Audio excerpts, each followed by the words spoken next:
The first thing Felix Arkwright noticed was the silence, unnatural, heavy, and waiting. The kind of silence that only existed in places where something had just gone terribly, terribly wrong. He'd been on enough cases to recognize it. And when that silence was shattered by a scream, high-pitched and raw, he knew one thing for certain: his quiet train ride was over before it had even begun. Felix was not in the mood for nonsense. After 3 weeks of chasing a jewel thief through half the seediest pubs in London and the other half's back-alley bathrooms, he was bone-tired, half-starved, and covered in more bruises than he cared to count. All he wanted was a sandwich, a stiff drink, and a few blissful hours where nobody tried to stab him.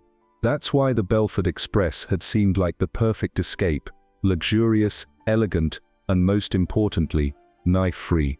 At least, that's what he'd thought.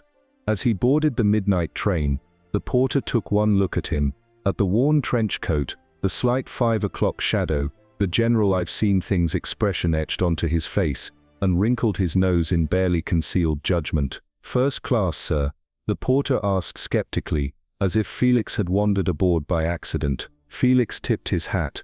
"Unless you've got a detective special carriage." He stepped inside before the man could find another reason to turn up his nose. The Belford Express was a rolling palace: plush carpets, gleaming brass fixtures, chandeliers that probably cost more than Felix's entire apartment. It was the kind of place where the rich lounged around sipping brandy and complaining about how exhausting not working could be. As he shuffled past the dining car, snippets of conversation drifted through the air. Experimental marvel, they say. Completely revolutionized travel, but dangerous. I told Harold it was foolish to bring that thing on board. Felix raised an eyebrow. Fantastic. Can't wait to find out what that thing is when it inevitably explodes. Finally reaching his compartment, he sank into his seat with a sigh, pulling his hat low over his eyes. The gentle hum of the train beneath him was a welcome lullaby. He had just started to relax when a blood-curdling scream ripped through the carriage. Felix's eyes snapped open. Of course, by the time he made it into the corridor, several startled passengers had already gathered, whispering in alarm. The scream had come from compartment 7, a wealthy woman's cabin, judging by the designer luggage stacked neatly outside. The conductor arrived moments later, panting as if he'd sprinted the length of the train. "Madame Beauregard. Madam, are you all right?" No response. The conductor fumbled for his keys, his hands shaking. After what felt like an eternity, the lock clicked, and the door swung open. Felix was already moving closer, half out of curiosity, half out of that bad habit of sticking his nose where it didn't belong. The compartment was empty. Madame Beauregard's luxurious evening coat was draped over the seat. A half-empty glass of champagne sat on the table, bubbles still rising lazily to the surface. The window, however, was wide open, cold night air swirling in. The woman herself was gone. One of the passengers gasped. "Where did she go?" Felix frowned. "I'd say out for a smoke, but you'd think she'd use the door for that." The conductor paled. She can't have left the train. That's impossible." Felix wasn't so sure. Crouching, he brushed his fingers across the plush seat cushion. It was still warm. She had been there moments ago. Then something caught his eye. A faint black smudge on the window frame, untouched by any of the frantic hands now searching the compartment. He rubbed it between his fingers. Oil. Beneath it, another mark trailed down to the floor, a thin, spiraling wisp of steam curling in the cold air. Felix narrowed his eyes.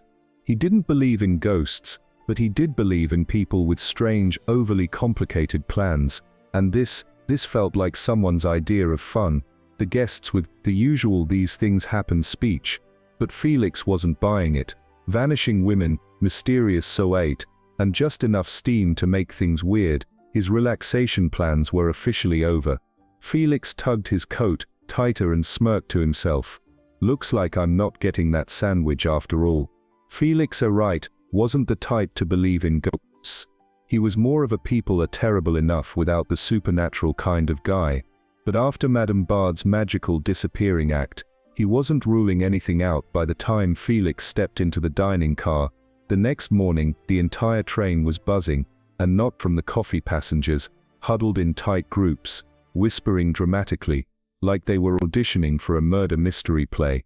"I swear I saw steam coming out from under her door," one woman gasped. "The phantom killer strikes again." A man in a fur coat whispered solemnly, as if this were completely normal. Felix snorted. "All right, phantom killer, and I bet he rides the ghost carriage and eats invisible snacks too." A nearby porter gave him a look that screamed, "You'll regret mocking the ghost." Felix sighed, pinched the bridge of his nose and muttered, "I can't believe I'm investigating steam-powered hauntings." "Ah, now," he exclaimed, stop interviewing the passengers. "It went terribly. Did you hear anything unusual before Madame Bogard vanished?" Felix asked a jittery old man in round glasses. "Oh yes," the man exclaimed. "I just distinctly heard a humming sound like a swarm of bees." Felix frowned. "Bees? Yes, bees. Possibly angry ones." Felix scratched that note out immediately. Next he spoke with the lady in compartment 9. "I didn't hear bees," she said confidently, "but I did smell smoke." Felix perked up. "Finally something useful. Could you tell where the smoke came from?" She nodded seriously. "Oh yes, definitely. The bathroom." Felix blinked. "The bathroom." She leaned in and whispered, "I think the phantom might have had some bad fish." Felix gave up halfway through the next interview when a man claimed the ghost wore a hat. "Maybe he also carries a briefcase and works in finance." Felix mumbled, walking away. Eventually, Felix decided to take a walk toward the rear of the train. That's when he spotted it. The carriage no one wanted to talk about. It wasn't anything fancy, just a single matte black carriage hitched at the end of the Belford Express. But unlike the others, this one had guards standing by the door. "Gentlemen," Felix greeted casually, nodding at the two stiff-looking men in long coats. "I don't suppose you let me take a peek inside?" The taller guard didn't blink. "No," Felix grinned. "Come on. I promise I won't touch the experimental ghost containment system." The second guard's mustache twitched. "I'm joking," Felix added. Mostly the taller guard crossed his arms. "Passengers are not allowed in this carriage." Felix held up his hands. All right, but I'll bet you 5 that whatever's in there is why passengers keep disappearing." The guards exchanged uncomfortable glances, but said nothing. "Right," Felix said. "I'll take that as a yes, but we're pretending it's not happening." "It's happening," Felix assured them. "I'm in prison for the last time, not forever." Felix had barely made it back to the lounge when the second scream of the day rang out. Passengers flooded the corridor, pressing their faces against the door of compartment 12, or more accurately, the door that would not open. The conductor fumbled with the keys. "Stand back, everyone." Felix stepped forward. "Oh, let me guess. Locked from the inside." The conductor glared at him, but said nothing. The key finally turned, and the door swung open. Inside was the same story. An empty room, no passenger, no signs of struggle, just a faint trail of soot across the carpet, and steam slowly fading into the air. Felix rubbed his chin thoughtfully. Maybe the train just eats people by the time. Felix returned to his compartment. He was thoroughly annoyed. "Goose," he muttered, dropping into his seat. Angry bees, phantom stomach aches. What's next? Haunted corrects. He leaned back to rest his eyes when something caught his attention. A small envelope slipped under his door. Felix bent down, tore it open and unfolded the note inside. "Stay out of it, detective, or you'll be next." Felix grinned. Finally a proper threat. Took long enough. He tucked the note into his coat pocket and stretched out in his seat. "Next time," Felix said aloud, staring at the ceiling, "I'm taking the bus." Felix Arkwright had a strict policy when it came to locked doors. If someone doesn't want you to open it, there's probably something interesting behind it. So naturally, after receiving a mysterious death threat, Felix did the one thing any sensible detective would do. He decided to break into the restricted carriage. "Ghosts, please. I'll take my chances with glowing machines over supernatural phantoms any day." Felix muttered as he crept down the corridor. It was late and most of the passengers were sleeping, or pretending to, while secretly eyeing each other like someone might vanish mid-snore. The 2 guards from earlier were gone. Either they were on break or had finally realized that standing in front of the murder magnet carriage wasn't the best life choice. Lucky me. Felix whispered, jiggling. The handle locked, of course, but Felix was nothing if not resourceful. He reached into his coat and pulled out the most trustworthy tool in his detective arsenal, a bent hairpin he found in a cafe 2 months ago. Time to earn your keep, he said, working the lock a few clicks and some lights. Swearing later the door swung open. The inside of the restricted carriage looked less like a typical train compartment and more like someone had raided every science lab in London and mashed it all together. Cables snaked across the floor, gauges blinked ominously, and in the center of the room stood the device. It was huge, an intricate machine, with twisting brass pipes, wiring gears, and a glowing blue core pulsing steadily like a mechanical heartbeat. Felix raised an eyebrow. Yep, this definitely looks like something that causes reality to collapse. Before he could get a closer look, someone behind him cleared their throat. Felix froze. Do I even need to say it? He asked, sighing. Step away from the machine, said a nervous voice. Felix turned to find a rail, thin man in oversized glasses clutching a wrench like it was a weapon. The man looked less like a guard and more like someone who regularly spilled tea on himself during work hours. You an engineer? Felix asked casually. The man nodded. Assistant engineer, name's Albert, and you're not supposed to be in here. Felix waved this off. Relax, Albert, I'm just sightseeing. Albert frowned. That's not sightseeing, that's trespassing. Same thing, different hats. Felix leaned closer to the machine. So what exactly does this glowing monstrosity do, aside from possibly making people disappear? Albert swallowed hard, glancing at the door like he was considering. Escape. It's experimental, supposed to generate energy efficiently, but there have been unintended side effects.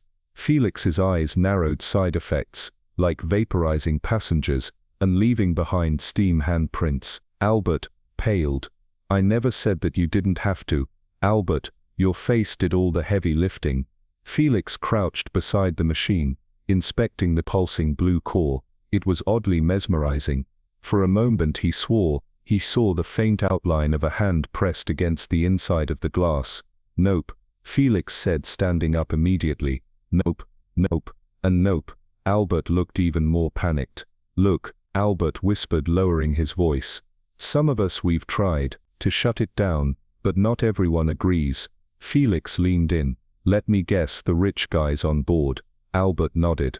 They think this machine could change everything. Power entire cities, make fortunes, but others think it's tearing holes in reality. Felix grinned. Well, who doesn't love a side of cosmic destruction with their paycheck?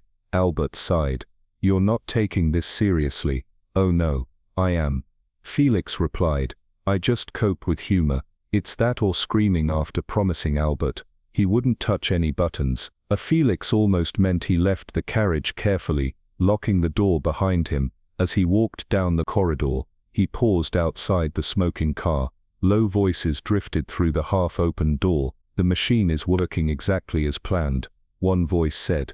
Don't be ridiculous. Another replied. It's dangerous. We've already lost 3 passengers. Felix pressed closer. That doesn't matter. The experiment must continue, no matter the cost. Felix grimaced. Oh good, he muttered.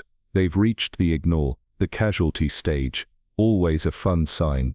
Felix retreated to his compartment and flopped onto his seat, rubbing his temples. Right, so we've got a machine that may or may not be swallowing people into steam-filled voids, a group of wealthy industrialists playing mad scientists, and an engineer who looks like he's 5 minutes away from a nervous breakdown. Mr. Whiskers, the stray cat Felix had somehow adopted during a previous case, meowed from his seat. Felix nodded.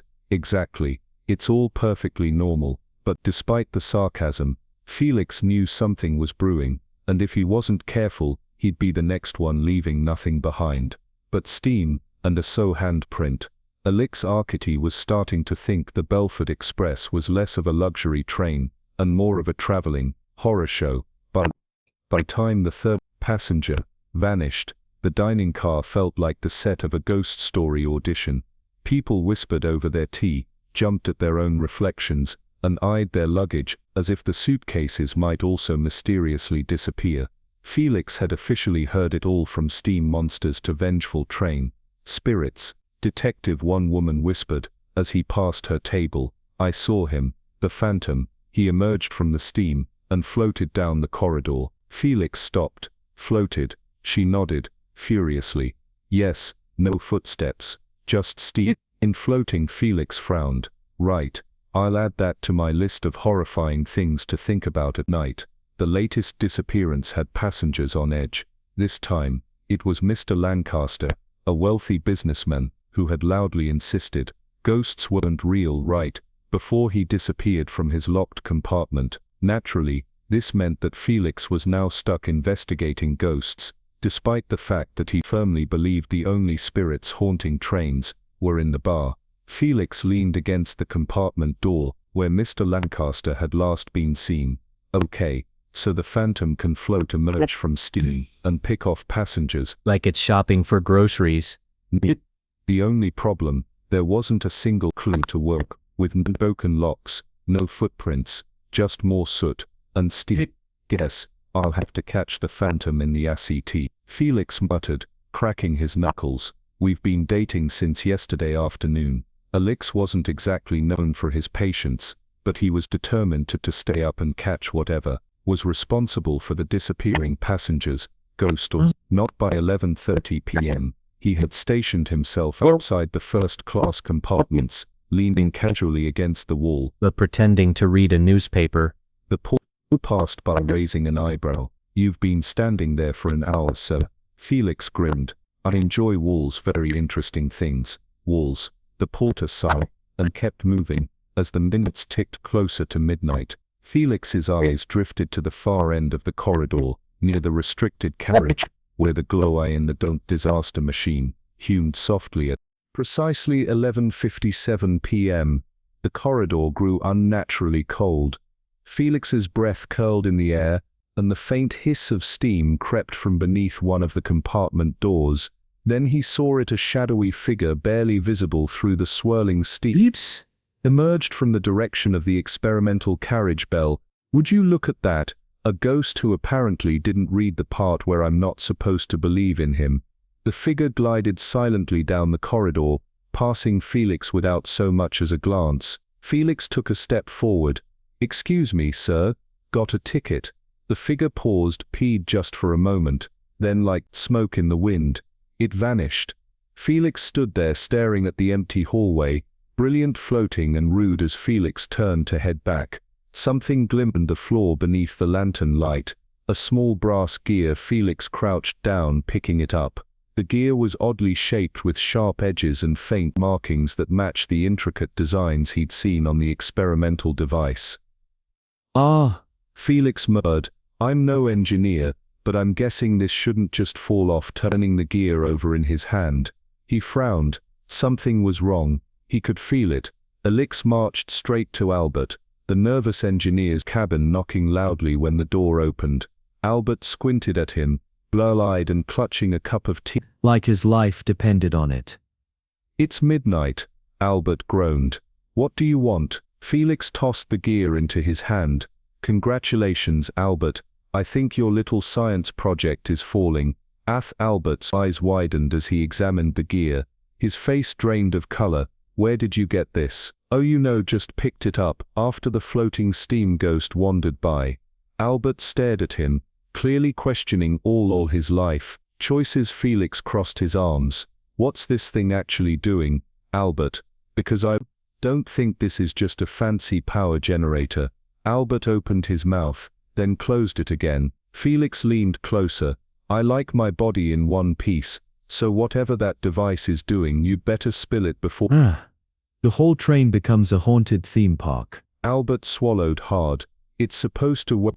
Theoretically, it's meant to generate energy by manipulating matter, but there have been unintended consequences. Felix stared blankly. Unintended consequences. Albert, 3 people are missing. That's not a side effect. That's aggressive malfunctioning. Albert glanced nervously at the gear. I need to check. The machine, if parts are falling off, it could be dangerous. Felix nodded. Yeah, I picked up on the danger part. Let's move before someone else takes a permanent steam bath. As Felix followed Albert down the corridor, the faint hum of the device echoed through the walls, and somewhere just out of sight, the Phantom watched, said Mr. Pig. Felix Arkwright had a hunch, the kind of hunch that usually led to either solving the case or accidentally breaking something expensive by morning. The Belford Express was 2 passengers lighter, the third-class carriages were full of terrified whispers, and Felix was growing increasingly suspicious of anyone who looked even remotely shifty. On this train was almost everyone. Felix marched straight to the engine room, knocking sharply before letting himself in, because knocking was polite, but waiting for permission was optional. Inside the head engineer, a large man, with arms like tree trunks, and the engineer, a burly man with a mustache that deserved its own address, barely glanced up from his work as Felix approached. His thick fingers tightened around a wrench, as if bracing for an annoying conversation. "Detective," the engineer grunted. "Something I can do for you?" Felix held up the small brass gear he'd found the night before, turning it between his fingers. "I believe this fell off your doom contraption." The engineer finally looked up, frowning as he snatched the gear and examined it with narrowed eyes. "Not possible," he muttered. "The machine's sealed tight. Must have come from something else." Felix crossed his arms. "You mean the other giant glowing machine that isn't on this train?" The engineer let out a sigh so deep it could have powered the locomotive itself, like a man regretting every life decision that had led him to this moment. "All right," he admitted grudgingly. "The device has been temperamental." Felix raised an eyebrow. Temperamental. He scoffed. "Albert called it mildly reality-bending. I'd say that's a little more than temperamental." The engineer waved dismissively, as if reality-bending was just an unfortunate side effect. "It's harmless." Felix gave him a flat look. "Right, harmless. Just like arsenic, if you don't drink it." The engineer scowled but said nothing. Felix tapped the gear against the palm of his hand. "And you're telling me this totally harmless, definitely not ominous machine has nothing to do with the disappearances?" "Exactly." Felix blinked. "Incredible. I'll be sure to note your confidence in the official lies that didn't age well report." Before Felix could push the matter further, the train conductor swept into the engine room with the kind of authority only a man who had spent years yelling at late passengers could muster. His uniform was crisp, his expression sharp with barely concealed irritation. "Detective Arkwright," the conductor began in a clipped tone. "I need you to stop meddling in things you don't understand," Felix snorted. "Oh, I understand plenty. People are disappearing. Unhelpful men with mustaches are in denial, and I still haven't had my breakfast." He crossed his arms. "Which part do you think I don't get?" The conductor's expression darkened. "Leave the investigation to the authorities when we reach the next station." Felix leaned against the wall, casually inspecting his fingernails. "Sure thing. I'll just sit back and let the phantom steam assassin continue his work." Then, the conductor's eye twitched dangerously, but before he could respond, Felix turned and strode out of the engine room, leaving behind an air of smug satisfaction. As he made his way back through the corridor, something caught his eye, a tall, nervous-looking man lingering just outside the restricted carriage. He was trying too hard to look casual. His hat was pulled low, casting a shadow over his face, and his eyes flickered toward Felix before darting away. He shifted on his feet, the stiffness in his stance betraying a man who wasn't supposed to be there. Felix narrowed his eyes. "All right, buddy," he said, loud enough to make the man jump. "What exactly are you up to?" The man flinched like a child caught with his hand in the cookie jar. "Oh, just admiring the craftsmanship of the train." He forced a nervous laugh. Felix gave him a slow once-over. "Craftsmanship." He let the word hang in the air, tasting its absurdity. Then he gestured to the large, clearly marked restricted accesses sign behind the man. "You mean the off-limits carriage with armed guards?" The man hesitated. "Is it off-limits? I had no idea." Felix tilted his head, unimpressed. "Uh-huh. And what's your name?" The man licked his lips. Jonathan." Felix raised an eyebrow. Jonathan, what? A pause. Just a second too long. Felix smirked. Yeah, thought so. He took a step closer, lowering his voice. Now, Jonathan, who's definitely lying, why don't we skip the part where you pretend you're an innocent tourist and jump straight to the part where you tell me what the hell you're really doing here? The man paled. The train rumbled beneath them, the flickering lamps above casting shadows across his face. Felix grinned. He could practically smell the secrets on this guy, and he was going to enjoy dragging them out. You're sure about that? Definitely. Felix crossed his arms. Right. Well, Jonathan, you're coming. With me. Idix marched the suspicious man straight to the dining car, and parked him in a seat with a constable standing guard. Keep an eye on him, Felix instructed. He's got that. I might commit train crimes. Look, Jonathan, if that was even his real name, slumped in the chair muttering about injustice and how he really just liked trains. The Belford Express pulled into the next station, and the local authorities were ready to greet them. Felix handed Jonathan over with the kind of smugness that only comes from thinking you finally cracked the case. Here's your culprit, Felix said confidently. I caught him, snooping near the device carriage. The constables nodded, hauling Jonathan off the train despite his loud protests of I swear, I'm just a train enthusiast. Felix dusted his hands and leaned back, pleased with himself. Finally, no more floating ghosts. No more vanishing passengers.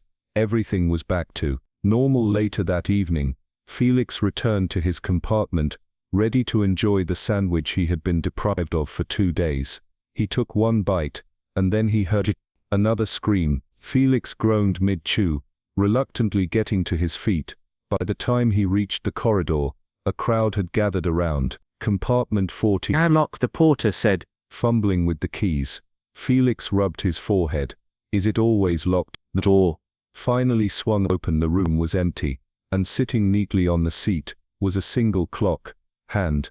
Felix bent down, picking it up. Soot smeared across his fingertips. He exhaled slowly. Felix muttered, twirling the clock hand in his fingers.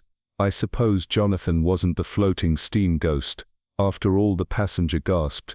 Does this mean the phantom is still on board? For Felix grinned, stuffing the clock hand into his pocket. Oh, absolutely, he said. And I'll wager he's just getting started. A thought crossed Felix's mind, one step at the time to the other. Felix Arkwright had 2 rules in life. 1. Never trust a sandwich with questionable meat. 2.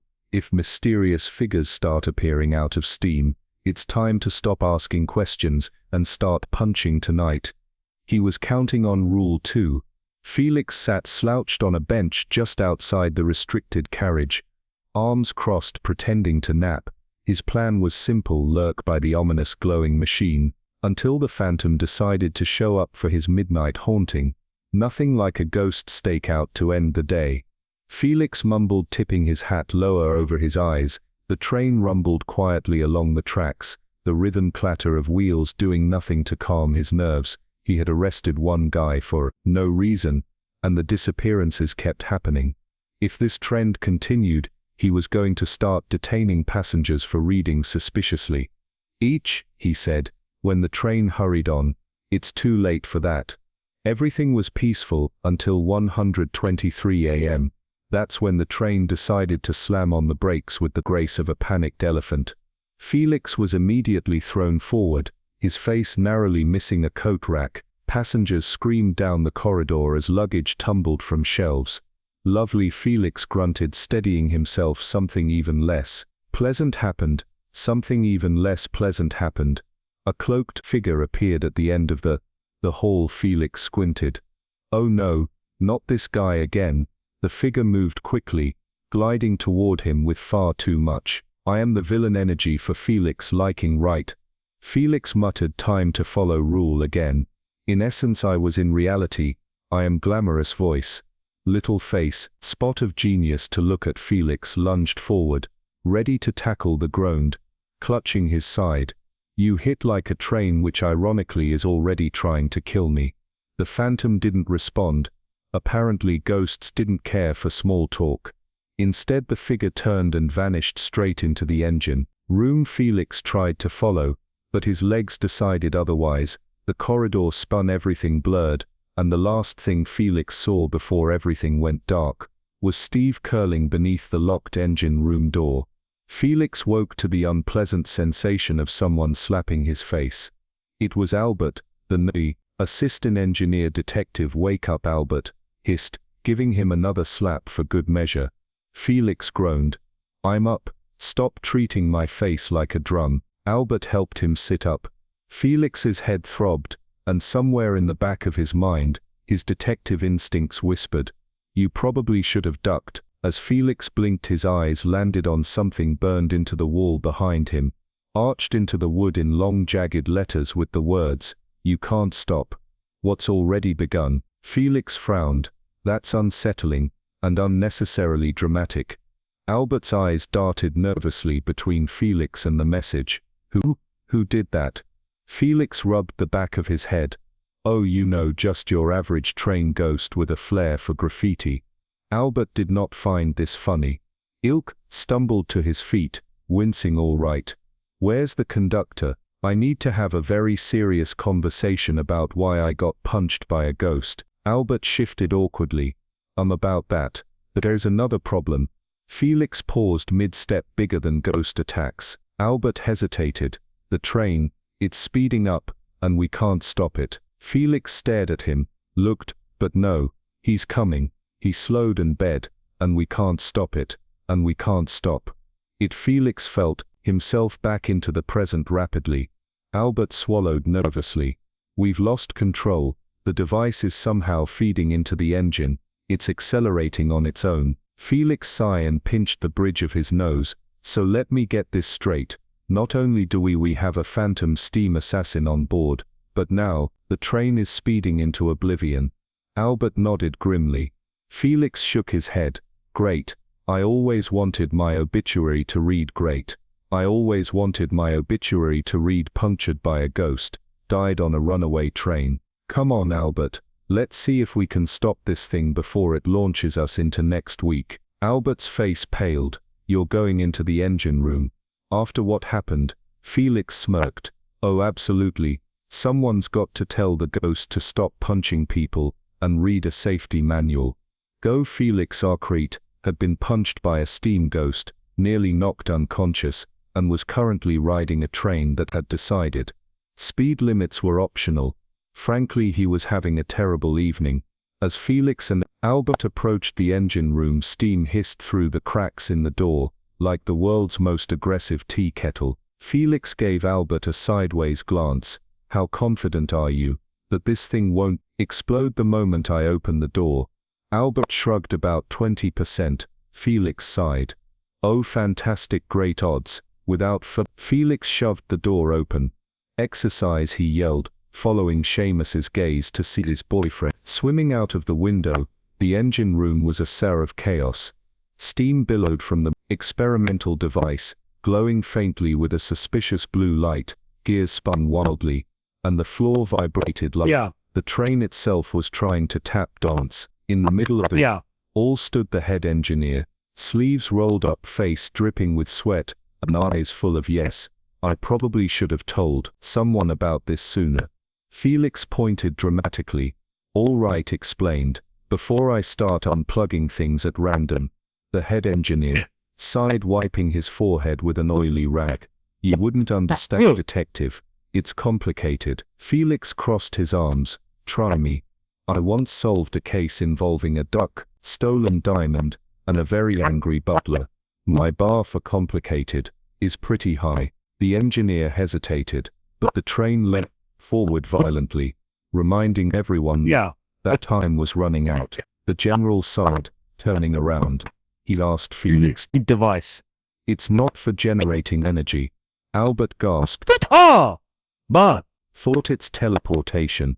The engineer blurted, "The machine is supposed to transport objects instantly, until the presence of minds." "Yes," the engineer answered, and I felt my heart racing as I tried words to describe it. Felix blinked.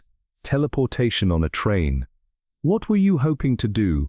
Skip the rails and just beam people to their destinations? Something like that. Felix pinched the bridge of his nose. And let me guess, the reason people keep disappearing is because they're getting teleported into oblivion. The engineer shook his head. No, not oblivion. Someone's been controlling it, as if on cue a shadow emerged from behind the machinery. A tall, smug-looking man in a suit, far too expensive for someone who didn't even work on the train. Felix squinted. Mr. Thornton, of course.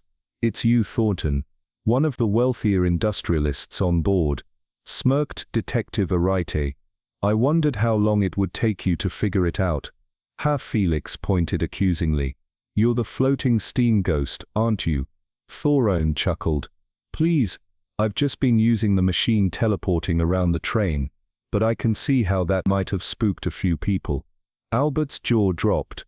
But why? Thornton straightened his tie. Simple, my rivals were on board. This device gave me a way to move them. Felix groaned. Ah, the classic rich guy. Eliminates competition with illegal science project motive. You couldn't just invest in stocks like everyone else. Thornton shrugged. Where's the fun in that? Before Thornton could say anything else, the train jerked violently, the device emitting a low guttural hum that didn't sound even remotely friendly. Albert paled up. I think the machine is about to tear itself apart. Felix rolled up his sleeves. Great, I love fighting crime and preventing explosions at the same time. Thornton lunged toward the device, twisting knobs frantically. I can still fix it. Felix grabbed him by the collar. Nope, you're done playing train conductor. A brief scuffle broke out, most Thornton flailing around, while Felix attempted to gracefully wrestle him away from the causing a disaster. Buttons Albert, meanwhile, poked anxiously at the machine's controls. How do I turn it off? And try. Don't touch anything that glows. Blue, Felix shouted, mid-tackle. Albert froze. It's all glowing blue. Felix cursed under his breath, just as Thornton nearly slipped free. Felix spotted a large red lever near the back of the machine. Felix grinned. Oh, I love red levers. Ignoring Thornton's protests, Felix grabbed the lever and yanked it down with all the force he could muster. The device sputtered, sparked, and then powered down with an anticlimactic wheeze. The train slowed immediately, and the sudden drop in speed almost threw Albert off his feet. Thornton sagged in defeat, glaring at Felix. You ruined everything. Felix good, now I'll sleep better tonight. By the time the train pulled into the next station, Thorn was handcuffed and hauled off by the local constables. Passengers cheered Felix, as if he'd personally wrestled a dragon. Thank you, detective. Someone called. Felix waved lazily. Take the damn the day work. Albert approached, looking relieved and slightly traumatized. Detective, the machine. It's gone. Felix frowned. Gone. Albert pointed to the empty engine room where only faint scorch marks remained. Felix scratched his head. Well, that's SP. As the train crew began cleaning up the chaos, Felix couldn't help but wonder where the machine had gone. But one thing was certain. Felix Arkwright's days of dealing with steam-powered teleportation phantoms were far from over. Felix Arkwright wasn't one to brag, but he'd officially saved a runaway train, exposed a teleporting industrialist, and narrowly avoided getting exploded by mysterious ghost science. So when Scotland Yard handed him a shiny medal and a luck-arm handshake, he accepted, both with the grace of someone who hadn't slept in 2 days. Well done, Arkwright, Inspector Hayes said, as he slapped Felix on the back. You prevented a catastrophe. Felix Oh, sure, just your average Wednesday stop by for tea. Next time your train tries to teleport into another dimension. Hayes raised an eyebrow. That's sarcasm. Felix nodded. Yes, that was definitely sarcasm. Mr. Conning, tell the people how I've changed the years. As Felix predicted, the wealthy industrialists involved in the whole Ghost Train of Doom project immediately dissolved. The partnership best not to meddle in things we don't understand. One of them said nervously. Felix, Knight's exactly what I said before. One of you tried to evaporate your business partners. Again, the industrialists, looking thoroughly embarrassed, promised to retire from dangerous science and instead focus on safer, more fancy hat shops. Felix gave them about a week before. One of them accidentally invented a death ray toaster. A few days later, Felix found himself back on the Belford Express, wandering the now silent engine room. The machine, the glowing lights, the humming Felix Arkwright had seen his fair share of disasters, explosions, fires, bad haircuts, but this was something else entirely. The engine room was a ruin, where there had once been intricate gears, polished brass levers, and a machine so advanced it practically hummed with arrogance. Now there was only devastation, charred wood, shattered gauges, and a faint, acrid smell of burnt nonsense filled the air. Smoke still curled lazily from the wreckage, as if reluctant to leave. Felix crouched near the center of the destruction, running his fingers through the thick layer of ash. Nothing left. Behind him, a soft, judgmental meow broke the silence. Felix glanced over his shoulder at Mr. Whiskers, his unexpected feline companion who had somehow slinked aboard the Belford Express without invitation. The cat sat in the doorway, tail flicking, golden eyes surveying the damage with an expression that very clearly said, "Well, you screwed this up, didn't you?" Felix sighed, rubbing the back of his neck. Yeah, I know. If I'd saved the machine, we could have teleported straight to the fish market. Real missed opportunity." Mr. Whiskers blinked. Felix stood to leave, but something caught his eye, a glint in the soot, faint but unmistakable. He bent down, brushing away the ash, and pulled out a single brass gear. Unlike the others, this one was untouched by fire, and it was ticking. Felix narrowed his eyes. Well, that wasn't suspicious at all. The tiny gear pulsed faintly, like it was alive, its steady click-click-click filling the ruined room. He rolled it between his fingers, half expecting it to do something, maybe burst into flames, summon a demon, or whisper government secrets. When it didn't immediately kill him, Felix exhaled and tucked it into his coat pocket. Another mystery for later. He turned toward the door. Hissus. Felix stopped. Slowly he turned back, scanning the empty engine room. Nothing moved, nothing stirred. The only sound was the quiet hum of the train beneath his feet. And yet, from the far corner of the room, a thin wisp of steam curled upward. Felix tilted his head. "All right," he said, his voice light, casual. "Who's still here?" Silence. Mr. Whiskers flicked his tail, looking supremely unimpressed by the question. Felix exhaled through his nose. Leaky pipes, he told himself. Old train, damaged engine room. Just pipes hissing, nothing more. Then, a whisper, soft, faint, yet somehow too clear. "You can't stop what's already begun." Felix froze. For a long moment, he simply stood there, heart thrumming a little too fast, staring into the empty room. Then, with the exaggerated patience of a man far too tired for this nonsense, he tugged his hat lower over his eyes, and let out a long dramatic sigh. "Oh come on, I just fixed this mess." With one last glance at the ruined engine room, at the still smoking wreckage, the ominous little gear in his pocket, and the definite, absolute lack of people who should be whispering eerie threats in empty spaces, Felix shook his head, and turned on his heel, striding back into the corridor. Mr. Whiskers trotted after him, blissfully unconcerned. The Belford Express rumbled quietly out of the station, its wheels singing along the tracks. But Felix had a sinking feeling. He hadn't seen the last of its mysterious floating steam assassin.